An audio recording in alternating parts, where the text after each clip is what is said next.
Broadcasting from the business capital of the world, this is the Podcast Business News Network.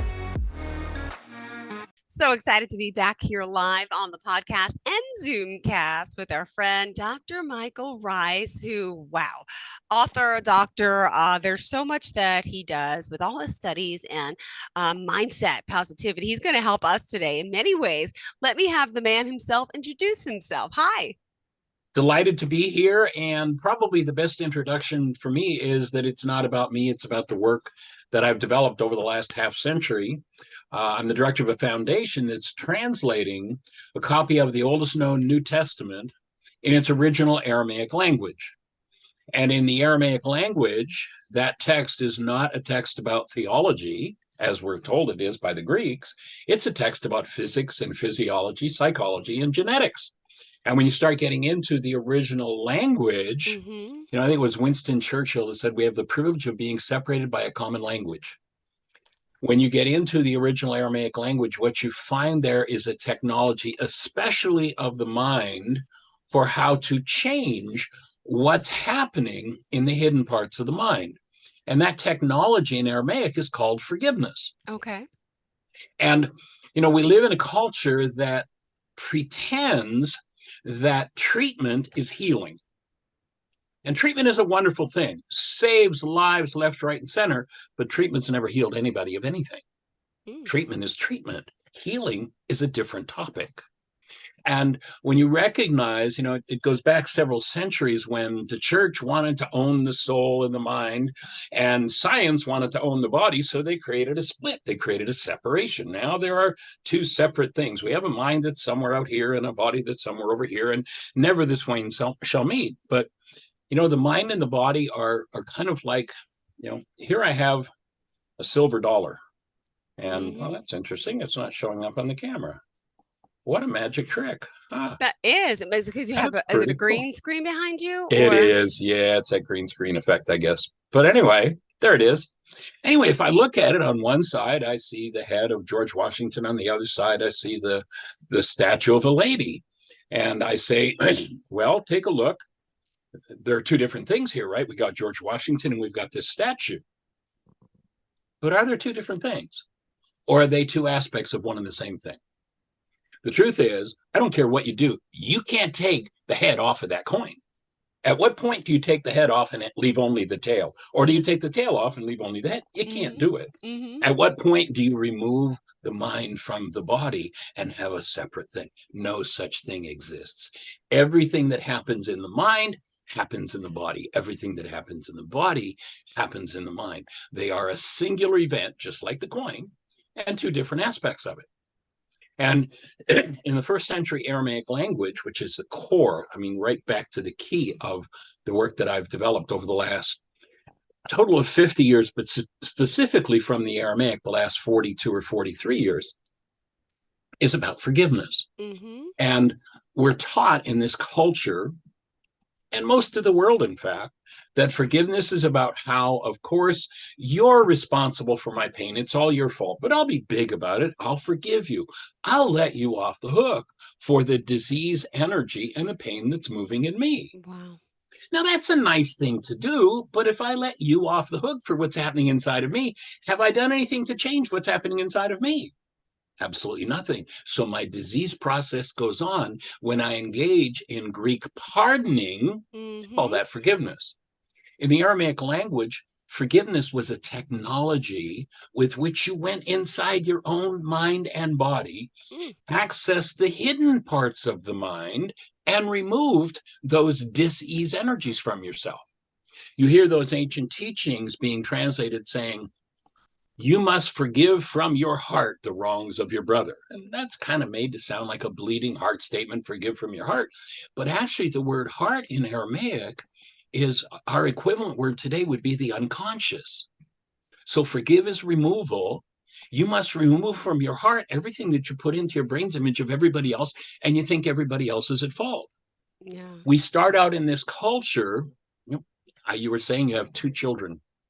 If you go back to the moment where you first held that first newborn, and tapped in. Look at the smile on your face. Look at the energy you move into. Mm-hmm. Tapped into the essence of that newborn. What word would you use to describe him or her? Amazing. Amazing. Sweetness, beauty, purity. Mm-hmm. Every word. I mean, my wife and I have asked this question of tens of thousands of people all over the globe, and the words are always some variation on the theme of love. Why? Because Mm-hmm. that's what we are. We come into a culture that specializes in using hostility and fear to knock the love out of us. And then as we grow up, they send us out the door to find somebody to love us or find somebody to love. And now the mind is on a totally false journey. We need to be restored to the awareness and the function of who we are as human beings, and that is the pure presence of love, and learn to remove the generational patterns of hostility and fear. Again, you'll remember they said, take care of the heart, for out of it are the issues in life. Mm-hmm. Notice they didn't say take care of the head. They didn't say take care of the other guy. They said take care of the heart. Take care of your own unconscious, because that's where the accumulated energy of the generations resides. And that's where the power is that expresses in your life. And if you never clean up the hostility and fear-based parts of your mind, then what you do as a creator is you create, well, the title of my book is Why Is This Happening to Me Again? Yeah. And people can download my book from my website free in any one of, I think we're up to about 14 different languages now. So people go to whyagain.org. There's a picture of the book on the page. Click on it, download it for free, and read it. And what you'll find is that there is a specific how-to, a specific Mm-hmm. technology that was developed 2,000 years ago for how to collapse the false pictures produced by the mind, Okay. access the hidden dis-ease qualities of energy. You know, Okay. if we listen to Albert Einstein, he says this: on such things as matter, we have been all wrong. Mm-hmm. What we have heretofore called matter is energy, energy whose vibrations have been so lowered as to be perceptible to the senses. Einstein says there is no matter. Material world doesn't exist. Our eye makes it look like the material world exists, but we're not looking at what's out there. We're looking at pictures in our minds based on what's moving inside us, yes, triggered by what's out there. But until I learn to take care of the heart and remove the generational patterns of hostility and fear, I'm in trouble. So when you think of this body-mind unit as an energy system, relative to the energy system, there are basically two qualities of energy: what builds it up, what tears it down. Build up energy, that based in love, strengthens and heals. Tear down energy, that based in hostility or fear, destroys. Interestingly enough, if you go back to the Aramaic language, and this idea is probably over the last 43 or so years that I've been speaking about the Aramaic, is probably the most impactful thought that people receive from this teaching. And that is that in the Aramaic language, the word sin is an archery term. It's got nothing to do with the Greek terrible, evil, awful, bad, nasty, the devil made me do it. The word sin is simply an archery term. If you were on the archery range and you fired at the bullseye and you missed the bullseye, the scorekeeper would yell sin. You're off the mark. That's all it means. If I have a device that's designed to embody and incarnate love, and I put hostility or fear in it, I'm engaged in sin, energies that are off the mark. And when I put those energies into the tissue structure, literally wherever they're stored, they create diseases. You know, if we go to the opening words in the book of John, where we're told it says, in the beginning was the Word, and the Word Mm-hmm. became flesh, not what it says in Aramaic.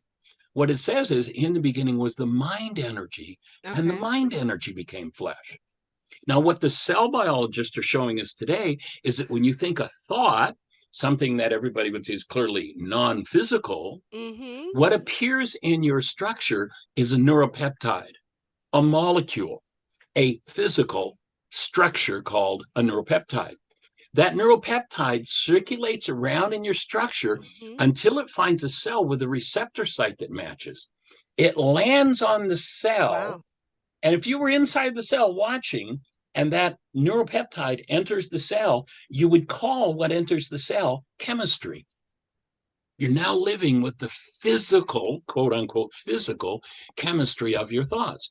If your thoughts are based in rage and grief and pain and trauma, Mm-hmm. generational patterns, then ultimately those disintegrative energies destroy the cell. In the ancient Aramaic, when they said the wages of sin is death, that was not some kind of theological threat. Yeah. God's going to get us for our sins. It's just simple physiology. You put Yeah. something in that doesn't belong, and guess what? The cell is now chemically diseased.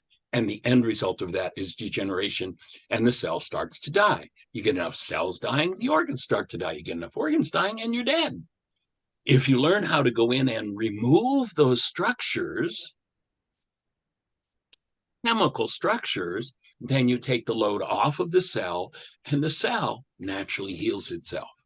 There's the core of healing. Now, if I've got a disease energy going on because I've got all these symptoms going on, and somebody figured out a chemical with which they can hide those symptoms from me, and I put it in my mouth, I say, I'm feeling better. How cool is that?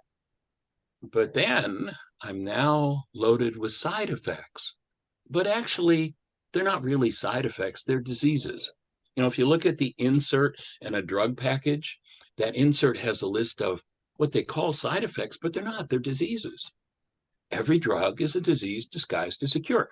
Doesn't mean Mm-hmm. that it can't help with Yeah. symptoms and help you feel better, but you'll notice the person who took one 10 years ago is now on 20 Mm. because one created more symptoms, which created more. And now we have a downward run. When I learned to start to, instead of anesthetize and suppress my sin, the energies that are off the mark, the things that are hurting me, Mm-hmm. because when you put disintegrative energy into a cell, the cell says, ouch, that hurts. Yeah. Do something about it. Well, Yeah. let me just take a fifth of scotch. Then I've Mm-hmm. done something about it. See, my hurt's gone away, feeling no pain. Mm-hmm. But the end result of that's pretty tragic. So Wow. 2,000 years ago, there was a technology that is absolutely genius on how to access those energetic patterns and remove them. Again, it was called forgiveness. If you go to your app store on your phone and you type in the word HeartLand, Aramaic forgiveness, HeartLand, Aramaic, Aramaic forgiveness, you'll Okay. find the world's only forgiveness app. It's free, it's very private, and you can step in and learn the technology right there on the app. Wow. And we do a radio show 5 days a week, an hour a day from 1 till 2 o'clock Eastern time, where all we do And is have a conversation, answer questions about forgiveness, and support people who pick the tools up and want to got put it. them to work. And by the way, we have to establish how can we contact you, Dr. Michael Ryce, and congratulations on being a professional of the year. I wanted to also start with, which we didn't, but just a little bit about your background. I know we jumped right into what you do, which is amazing, and I want to talk more about the book. But just tell us the website where we can contact you, phone number, or social media pages. Sure. Our website is whyagain.org. And if you jump on there, you'll see all our social media links and all of that. There's a link to our YouTube page. There are over 100 videos on the YouTube Wow. page. Yeah. Our radio show, we've been doing 12 years. We're in our 12th year, five days a week, an hour a day. So there are well over 4,000 hours of free archives of the radio show. And the whole conversation is about how to engage in the forgiveness process. Our app is designed so that, let's say you're doing step 3 on the worksheet, there's a Mm-hmm. step by step. Here's how you do it. And you go, I don't understand this. You just click a button, type your question, hit send. Jeannie will receive that email, my wife. She'll read it on the next radio show. We'll answer the question, we'll go into depth, and then send you back a link to that show so that you can go back and get the answer to your question. Or you can, of course, call the show. And most people listen to the show. It's an online show, so they listen to it on their phones. Most people call in. So from 1 till 2 o'clock, from 5 days a week, you can just call 563-999-3581. And if you do, you're listening to Jeannie and my voice. And we're having a conversation that's been going on for 12 years about how you collapse the lies your mind tells you about how Mm-hmm. it's everybody else's fault. You know, by the age of 4 in this culture, 99.9% of people, especially the ones who proclaim they are not religious, are card-carrying members of the one world universal religion of blame. Mm-hmm. It's all everybody else's fault. What's going on in my life? I'm the innocent victim. It's all their fault. What we're looking to do is to show people, literally to convert people, but nothing to do with religion here. We are designed to have love-based minds and Mm-hmm. physiology that's based in love. The world converted us to hostility and fear-based minds, or at least most people. And when, I mean, let's face it, what over 60% of marriages end in divorce, and we've got this phrase, the honeymoon is over. What does that mean? Hostility and fear took over this love Mm-hmm. relationship, which was really a relationship based in matching bags of garbage. We do a Yeah. whole project on healing through relationships and how our relationships are designed to show us what it is we need to heal. But we got to get out of the blame game. We got to quit that religion and stop saying, you made me, and go, I've been through this rage that I'm blaming you for 87 different times with 42 different people. Yeah. I'm the only one that was there every time. Maybe I'm involved in my rage. Maybe I'm involved in my dis-ease in my life. When I shift into responsibility communication, and we do a workshop called Communication, Did You Hear What I Think I Said?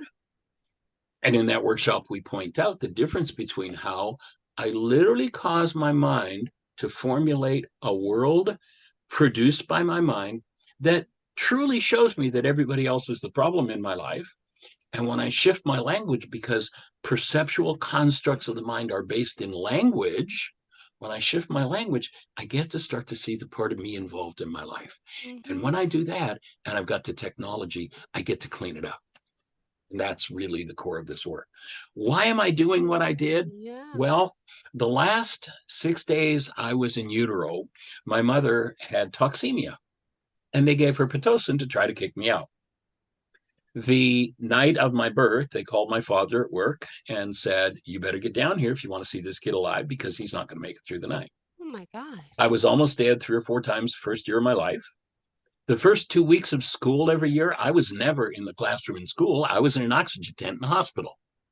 By the age of about 25, I was on all kinds of different drugs. I didn't go anywhere without an inhalator and breathing support. And I woke up one morning, it's like, this is keeping me alive, but it's killing me.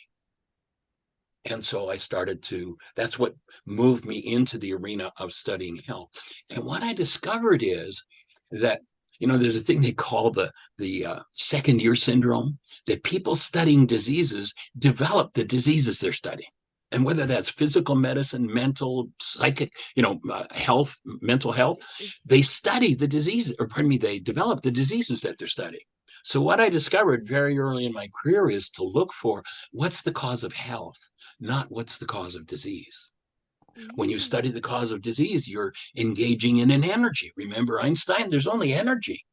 And being a creator, probably the greatest atrocity done to us down through the ages as human beings is we've had hidden from us the fact that we are by nature creators. Yeah. Literally, we create what happens in our lives, and we Yeah. create out of the mind energy that we hold. Wow.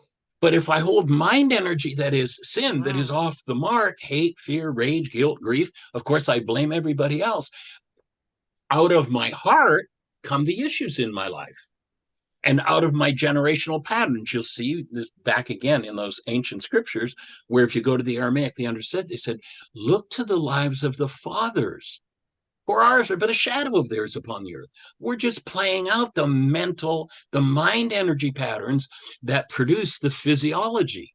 There's no inherited disease, but there are inherited patterns of thinking that will produce physiological disease in this new little one if they're never taught how to change the game. In raising our granddaughter, one of the things we started to do very early, like when she first started to be able to form words and talk, my wife's name is Jeannie, and Arya Rain, our granddaughter, calls her Nini. And I would turn to Jeannie and I'd say, Nini, why are we here? And Nini would say, to be loved. And then she'd say, Papa, why are we here? And I'd say, to be loved. Guess what? At least once or twice a week, we still say that to Arya. And we'll turn to Arya, who's now 5, and say, Arya, why are we here? And she'll say, to be loved. She knows who she is. She knows what she's here for. She's been such a an awesome teacher for me to recognize that as a grandparent, I kind of knew this as a father to some degree because I was developing and doing this work when I had children, but I didn't know it as well as she's taught me to recognize and really see her, whatever her body's doing, whatever's going on in the room, to recognize that she is a created being of love and that my job as her grandfather is to be the space that holds only that for whatever's going on in her. At 5, she knows how forgiveness works. She knows what to do. And she talks about how she gets filled with emotion and she knows exactly how to remove that already at the age of 5 so that she keeps Wow. heading toward functioning as love, as we're designed to do. So that, Beautiful again, story. oh, I'm telling you, it's and the gift, she does something, of course, like kids do. And we've been really fortunate. She's now 5 and we take care of her. Well, she's now in school, so we only do a couple hours a day, but we did full days with her for the first 4 years or so. And when something like, a tantrum would come up, actually in 4 years, I probably witnessed her maybe crying, except, if as a kid she fell and actually hurt herself. Hmm. I maybe witnessed her crying a total of maybe 3 hours in 4 years. Okay. That's it. Wow. And when something, she's doing something that brings something other than love up in me, it's been a real motivation to go, I got some work to do. This is my hostility. This is my disappointment. This is mine. I need to, so that I can actually be what a grandparent is supposed to be, the space of love for the support in that child, Hmm. developing an energetic container, so to speak, enhancing her energetic container called her body mind unit for her to experience and express who she really is and the purpose that she's really here for, Wow. which maybe doesn't match what I think it should be. So it isn't my business to tell her what to be, but rather to just be the space that supports her developing literally her own mind energy, her own physiology, and guiding her in the principles of how to keep the thing on track with who she is as love, who she is as a human being. So that's kind of Amazing. how it's impacted and really been brought forward with our granddaughter. And it's taken my life to a whole other level, getting the opportunity to do that. And So by the way, you're working with people worldwide, obviously. Where do you live specifically? we're in Bristol, Virginia. Beautiful. We have a And teaching center in the Ozarks in southern yes, Missouri I called read about HeartLand. that. Okay. Yeah, that's a space. We've got about 17 acres and 15 buildings. We Wow. can accommodate about 60 people. We've got food service and all of that. And people will come and study with us anywhere from 9 days to 2 years. Some people have been there even longer. Unfortunately, when COVID hit, our last season was 2019, and when COVID hit, we closed and we haven't opened since. We almost opened this summer, but frankly, it was more work than I wanted to do. So we kept it closed this summer. We may do something next year. We've shifted a lot of our work to online. Up until 5 years ago, my wife and I traveled. We were on the road 6 to 10 months of the year. We'd get back to Heartland, do a summer season, be back on the road. And we would go anywhere on the planet we were invited. Our workshops were done free. We paid our own expenses. Hmm. And at the end of each workshop, we just let people know the reason it's free is we're committed to giving it away. Well, you got money or not, doesn't matter. And if you've got money and you're in a position where you want to support us, then support us with a donation. And that's what supported our work for the last almost 50 years.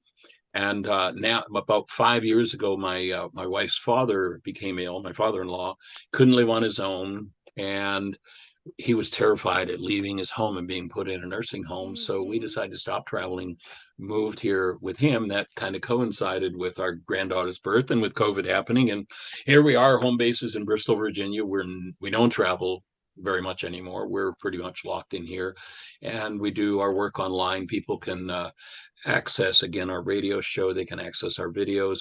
We do have a 90-hour self-study video program called Hmm. Codependence to Interdependence Communication Practicum. And it gets into the whole set of tools for how do I access the hidden parts of my own mind? How do I clean it out? Yeah. And that's the essence of Beautiful. what it's all about. Well, It is. we It's still awesome. we got 2 minutes left of the show, Dr. Michael. So in closing today, I mean, it's really an honor to meet you, and congratulations on all your success and for being here today, and all you've accomplished. How did you want to end off for today? Because there's so much to you and the work you're doing. Someone out there today, you're going to change their life, and you do this daily. That's the idea. That's what we're here to support. Yeah. And for people to pick their own direction. Mm-hmm. And just give them the tools. If I don't, it's like if I get behind the wheel of a car and I don't have a clue what the gear shift is or where the brake is or where the gas is, it's going to be tough to drive. Yeah. If I don't have any idea how the mind works, how the body works, what chance do I have? People are fumbling around like, if you go to, there's a question they asked this man Yeshua 2,000 years ago. What's most important in the law in this whole thing you're talking about? First of all, in the Aramaic language, law is not what kings would have us believe. It is not the rule of a superior. It's just the way things work. That's all the word law means, the way things work. And what he said was not love your neighbor, love God as yourself. What he said was have rachma for neighbor and for the creator. And by so doing, you maintain yourself, your true being. So that might be a place for us to complete, and maybe we'll pick that up. And rachma is a filter in the frontal lobes of the brain and a gateway that brings human life, love, into our human form. There are 3 filters. One's hostility, one's fear, and one's rachma. If hostility or fear are inactive, the gateway's closed. Human life is gone. Now we're functioning out of the content of the generational patterns that are there. Again, the lives of the fathers. Yeah. And when we start cleaning that up, and I mean, how can I maintain this filter in the frontal lobes of the brain that keeps my human life going if I don't even know it exists? And there's not even a word for it in the English language or the Greek language or the Latin language that those Aramaic teachings come from. This man, Yeshua, if he sat in most places where they supposedly speak about his work, would say, that's all Greek to me. His name is not Jesus, by the way, it's Yeshua. And his teaching isn't religious. It's here's how it works. Yeah. And so what we're looking to do is to hand that to people. And maybe we start off with Rachma next time. And or we could, if you want, step into the actual, for our next interview, the actual worksheet process, step by step. Here's how it's done.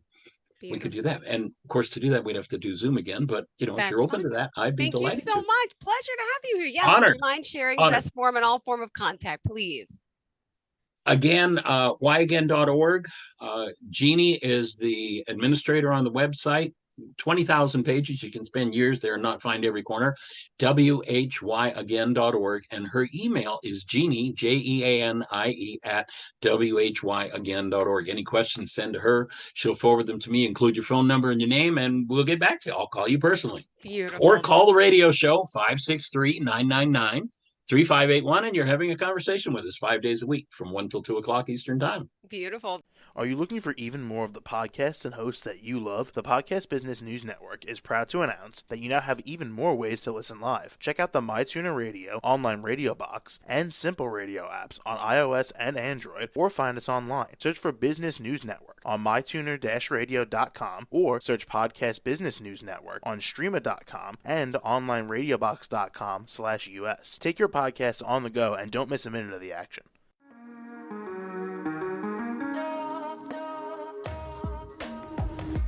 Broadcasting from the business capital of the world, this is the Podcast Business News Network. For nearly 2,000 severely injured veterans, everyday life has become filled with barriers. Day-to-day simple tasks can become pretty daunting. I have to carry my chair up 2 flights of steps or have somebody do it for me. What scares me the most is just the falling. When I'm struggling with my house, I think, to have that one great barrier just knocked down, it's crucial. Home for Our Troops is a wonderful nonprofit that builds a mortgage-free, fully adaptive, handicap-accessible house. And there's no catch. It'll be our very first home that we've ever owned. This is a game changer. This is where your life begins again. We need you to join us in completing this important mission. Please visit hfotusa.org and help build homes and rebuild lives. Because of you, everything's going to be okay.